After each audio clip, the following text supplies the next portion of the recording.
કયા ગામથી આવ્યા? હું ગઢડા ગામથી આવી છું. હા. મને હું આટલા સમયથી પાણી પીવું છું, અહીંયા આવી છું. તે મને પહેલાં આખા મોઢે પહેલાં સફેદ દાગ હતો, પછી ચાચર આવી તે મારે હાથે પગે મોઢે બધે સાંભળી આવી ગઈ. તો હાથે પહેલા તને કેટલો કોટ હતો? આખા હાથે હતો. આખો ગમે એવો કોટ હોય તોય પણ મટી જાય છે. અદાવા ગામ વાનીમાંની મેનીમાં ત્યાં કણે એના ભગત હોય એની પાસે જવાનું. ગમે એવો કોટ હોય તોય પણ મટી જાય છે. કયા ગામથી આવ્યા? હું ગઢડા ગામથી આવી છું. હા. મને હું આટલા સમયથી પાણી પીવું છું, અહીંયા આવી છું.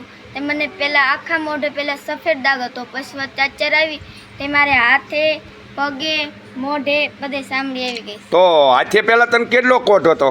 આખા હાથે હતો. આખો હાથ ધોળો હતો? હા. હવે તને કેટલો સફેદ દાગ મીટ્યો?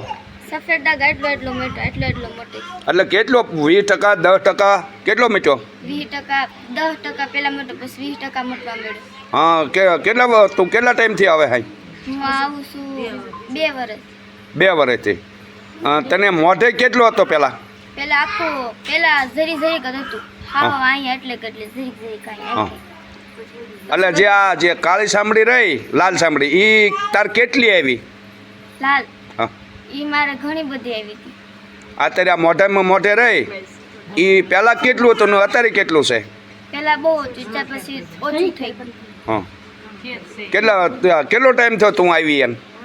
વરદી થઈ ગઈ. હા, વરદી. હવે વધારે બાંધવો છે તારે? હા. 3 મહિને પાછું આવું છે? કયા ગામથી આવે? ગઢડા. ગઢડા. કયું ગઢડા?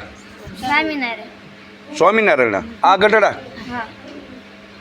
હવે પાછું આવું છે આ માનતા કરવા? હા. આ જય માતાજી. જય માતાજી. મૂંગા છોકરાને પણ બોલતા કરી દે છે. મદાવા ગામ વાનીમાં ને મેનીમાં એના ભગત 1 રૂપિયાનો ચાર્જ પણ નહીં. ત્યાં કણે જાઓ, હાજરમાં હોય એટલે તમારી નજરની સામે તરત જ તે છોકરા જન્મજાતથી જે મૂંગા બાળકો કે મોટા કોઈ પણ વ્યક્તિ હોય બોલતા થઈ જાય છે. મેનીમાં ને વાનીમાં ગામ મદાવા